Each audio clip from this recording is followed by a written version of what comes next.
Hello, insiders. Good morning. How are you guys doing? Welcome back to another video. Today is exactly 6 years. My first daughter died. She died December 11th, 2018. Most of you already know that 2018 is my worst year ever.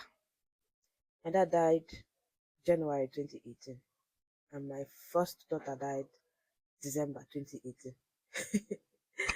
How sad. Um,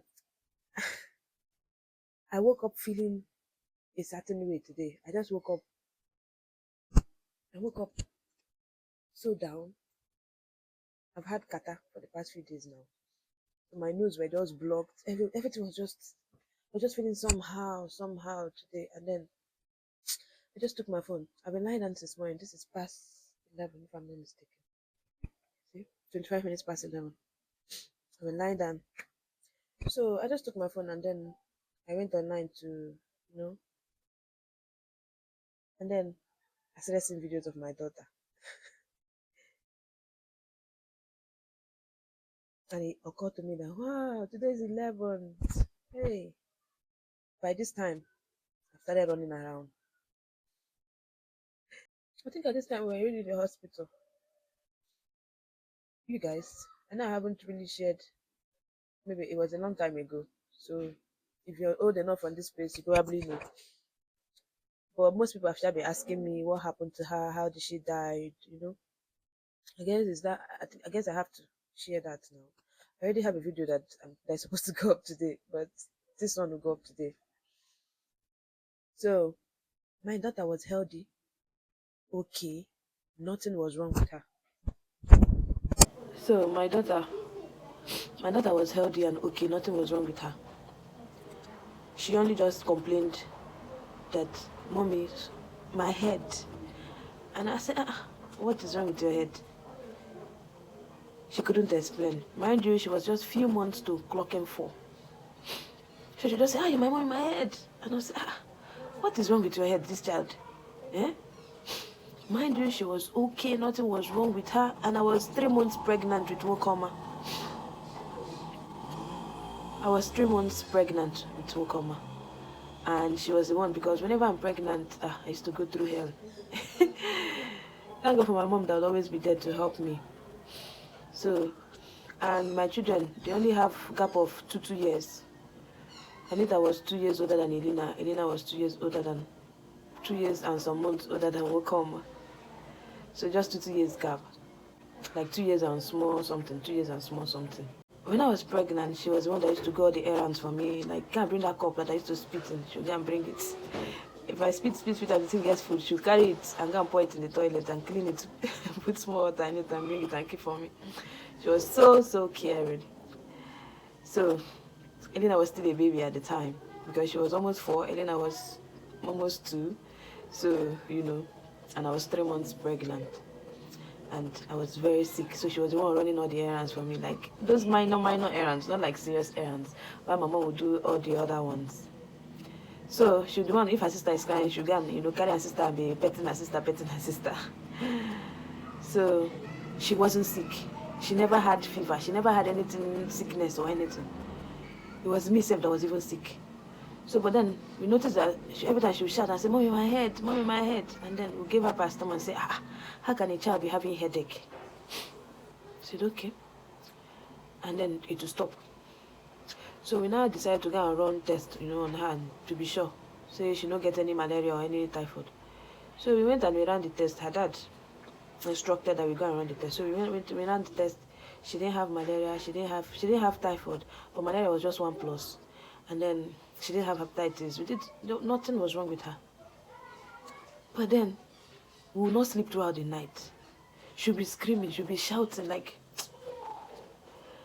And then, like, even myself, my own sickness now stopped because you know how if you're sick and lion is coming where you lie down, you know lie down and say I'm sick. You not even know where strength will come and you run because lion is coming. So that was it.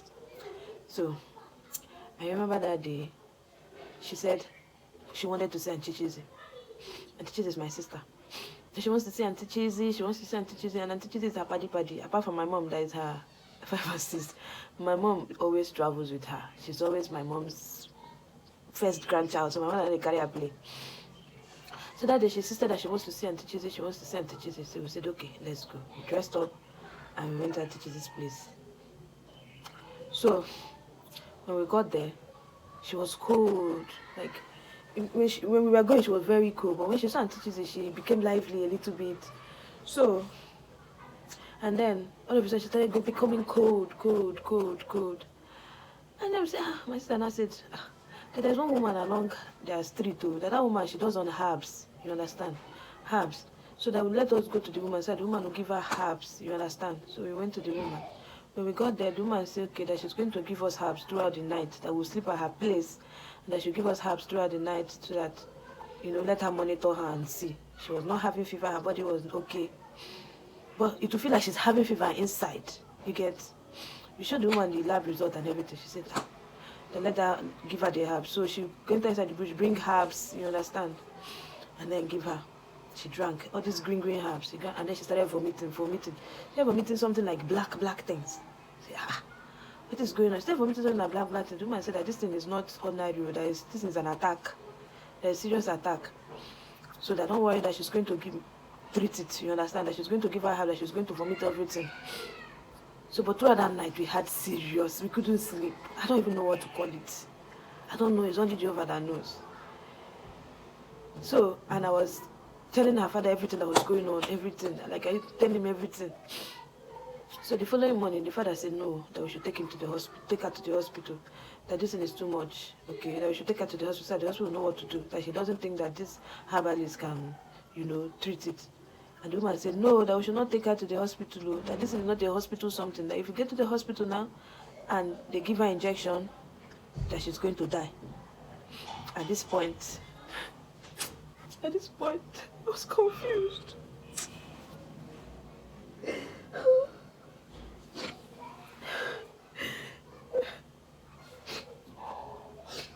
I was confused. I was pregnant. I was only following order. The woman was telling me, you are the mother of this child, don't take her to the hospital. If you take her to the hospital, she's not going to survive it. Meanwhile, her father was on the phone. Take her to the hospital.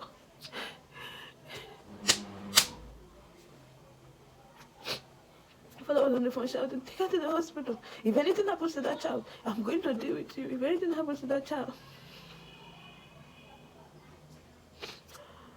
I was caught between the devil and the red blue sea. I didn't know what to do. The pressure became too much. So, I called bike. The bike carried us. So while we were going, all of a sudden she started screaming again, my head.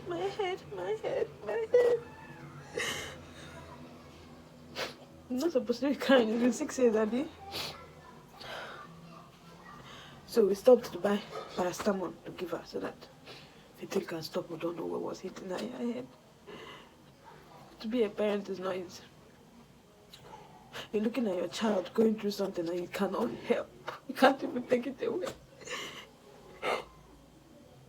Because you don't even know what is going on. She can't even explain. The only thing she was screaming is her head.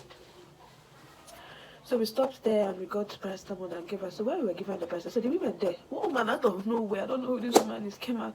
And she said, what, this child, something is wrong with this child. You should not go to the hospital. There's one woman that is here. That woman treats children. That woman is a herbalist. She should just come. Let's go to the woman. She's. People should not go to, we told her no, that we're going to the hospital. She said, no, people should not go to the hospital. Remember, we've gone far away from the first woman where we're coming from. So she said, people should not go to the hospital. This is not a hospital, something. Don't go to the hospital. If you go to the hospital, this child is going to die. Look at me rejecting it in front of them, telling them my child is not going to die. My child is not going to die. So we got to, because from Port Harcourt Road, the roads were so bad. So by the time we bus to the road that would take us to Blossom Hospital. There's this hospital around Abayomongasi Road. It's Children's Hospital. So that was the hospital we were going to. So we entered Keke and then we headed to the hospital. Meanwhile, at this point, my child was screaming in my head. She would look at me like this, like, Mommy, are you not going to do something?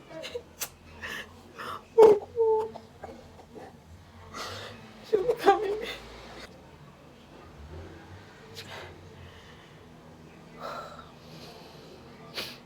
So she would just turn all of a sudden and look at me like, can't you take this in away? Can't, like, what are you, is it that you don't understand what I'm going through? She would turn and look at my mom like, because I wrote my mom, my sister.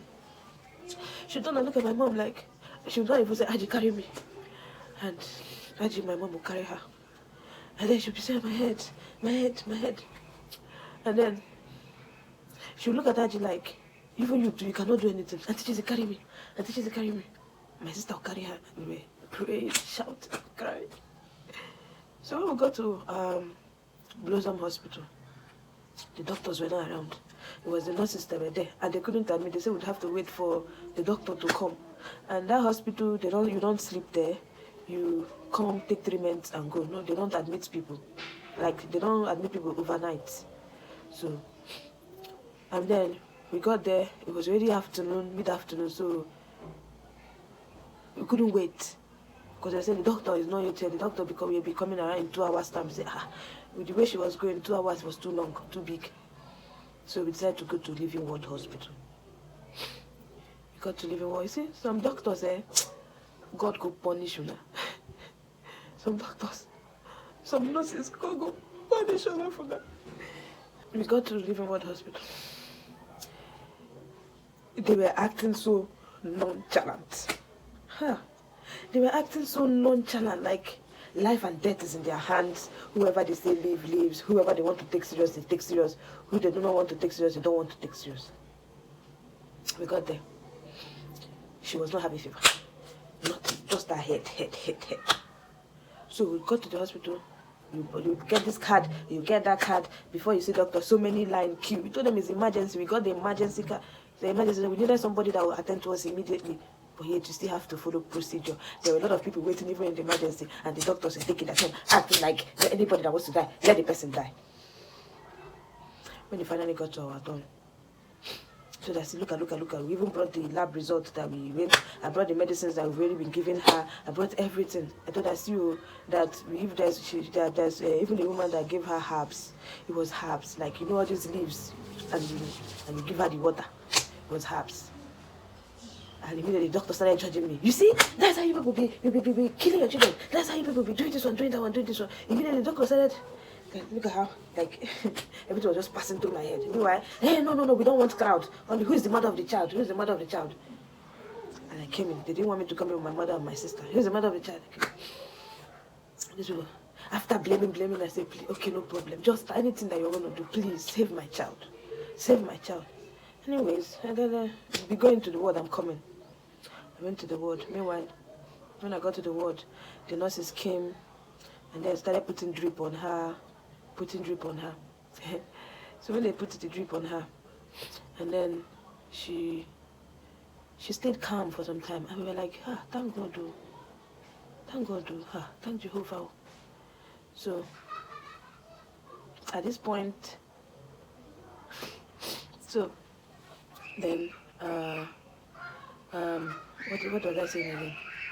So they started putting drip, and then after some time, she tried to remove the drip. Meanwhile, when they put the drip, they started putting injections in the drips. So she said, Mommy, remove this thing. Mommy, remove this thing, the drip. I told her, baby, calm down. That this drip is going to help you calm down. I help calm that thing that is hitting your head to calm down, yeah? At this point, I've already called her father's siblings, and some of them has already started coming to the hospital. One has even arrived when she was still alive. And then she said to me, Mommy, remove this drip. She used her hand to remove it. I held her hand. I said, calm down. She said, no, Mommy, remove this thing. Mommy, remove it. Remove it. If I had known. I would have removed it.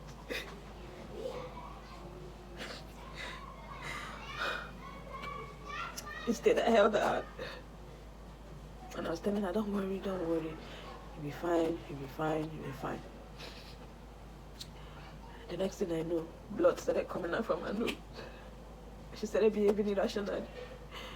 She was singing on our kingdom songs. Sorry. I'm really sorry, please. So all of a sudden, blood started coming out from her nose. So I rushed. Okay, meanwhile, before blood started coming out, when she was complaining to remove that, and I went to the nurse in charge. I told her, so come and check this drip. I don't know, that she's complaining bitterly that this is not her first time taking drip and she doesn't used to disturb like this. Come and check the drip. I don't know, something is wrong. And I think the hand is even getting swollen. Come and check. Madam, are you going to teach my job? Leave that child, leave her. That's what they do. Leave her, she'll be fine. Leave her.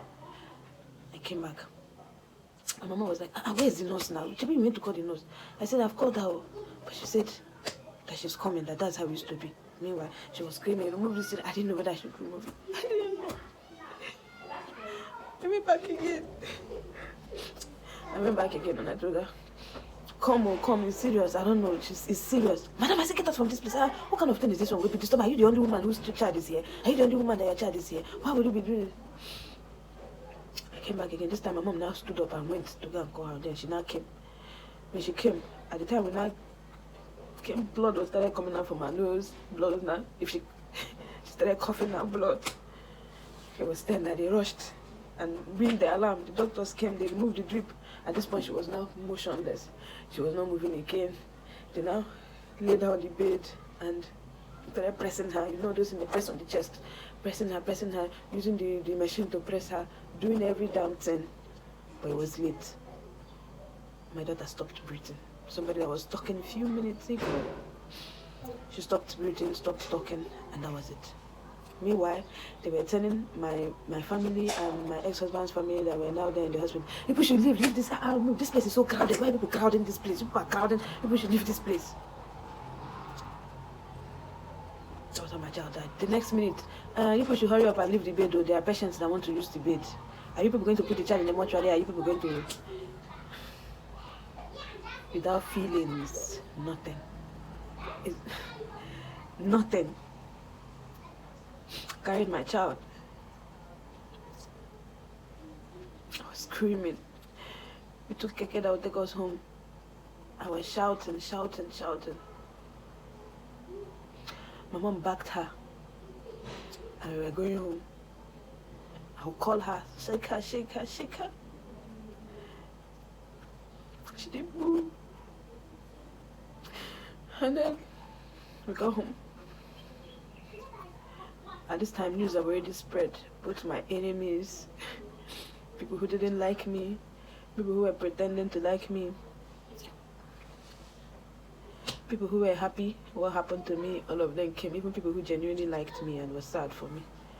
Everybody came. By the time I go home, visitors started arriving everywhere, left, front and center. We laid her at home. Her dad called. Her dad has been following. I've been telling me everything. So there's this clothes that her dad bought for her that we were supposed to wear to her convention. So he said I should wear her the clothes. That's the clothes she's going to wear and they'll bury her. So I brought the clothes and I wore her the clothes. And then at this time she really started getting strong, stiffening. And then her father's people came. They said they were going to, we've already bought a land that time, our land. So I said, let's go and bury her there. Her father said, no, that will not bury her there. We already had a land. Till today, I don't know why he refused to bury her there. And then we couldn't travel to the village because the journey is far, transportation, and she's just a 4-year-old girl, almost 4. So they decided to go and bury her in the cemetery. So I wore my clothes. I said I was going. They said, no, that I will not go. I said, what do you mean by I will not go? You need to go and see where my child is buried. They said, no, that you will not go. You're pregnant. You cannot go. I said, okay, my sister and my mom will go. They said, no, that they will not go either. That they are women. That they are just, let them just go. That my ex-husband's brothers, let them just go. So, but then my in-law, my sister's husband insisted that he will go. I don't want to tell you the story of what happened, but that was the story for another day. So they refused to let me go. I didn't go. Until today, I don't know where my child was buried. And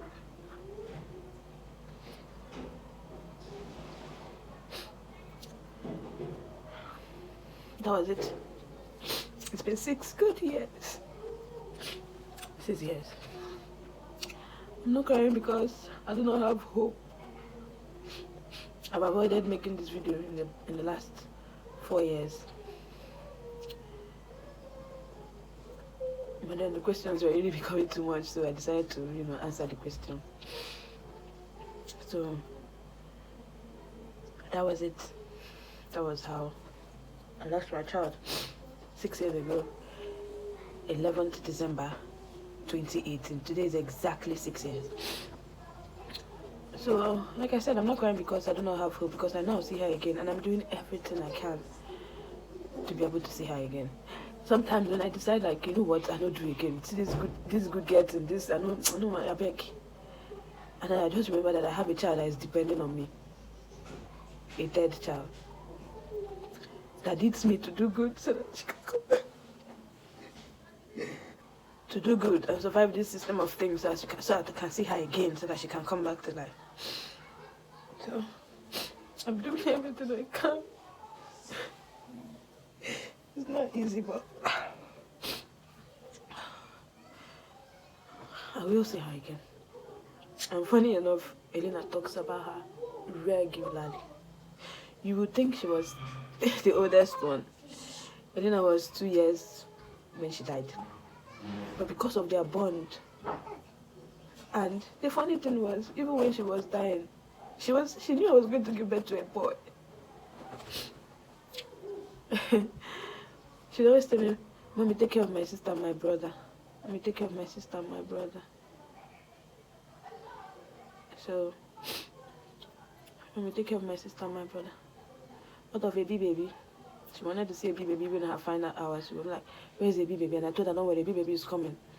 So we were thinking that she'll get better so my sister can go and bring Elena. So even when we got home, Elena was like, looking to see if she was coming. But because she was a child then, so she didn't really feel it that much. And plus, I was with my sister, so she was with my sister's children, so she didn't really feel it much. But she remembers her. She would always ask of her, even till today. If you see the way she talks about her and gives her credit details, you think she knows her, like she has been seeing her or something. But that was it. That was how I lost my first child, my first blood. And so, if you've gone through this kind of thing, I want you to be strong. It's not something that one forgets immediately. It's not something that you just, okay, that one has passed. I mean, we live with it. I've been surviving, haven't I? But then, when I see children that should be her age, around her age, I get emotional. I just feel like, oh, my child would have been this age by now. My child would have been this height by now. And sometimes when I look at Elena, I just say, by now, who knows what she would have looked like. But that's life, right? And God said that He will not let us go through something we cannot endure. Shebi, can't even think in my brain, and even when we are in our deepest despair, that will always provide a way that we can endure. I don't know whether I'm making sense. But that was it.